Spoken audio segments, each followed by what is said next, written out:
espalhai em todo o seu caminho, e conforto dai-lhes, distribuindo luz. Dai vossas bênçãos com profundo carinho, e conforto dai-lhes, distribuindo luz.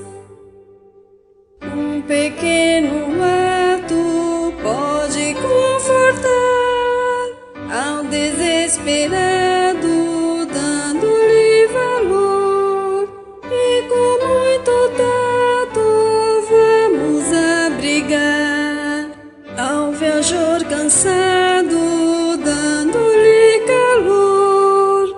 Luz espalhai em todo o seu caminho, e conforto dai-lhes, distribuindo luz. Dai vossas bênçãos com profundo carinho, e conforto dai-lhes, distribuindo luz. Se é triste o dia, inspirai fervor, e com fé segura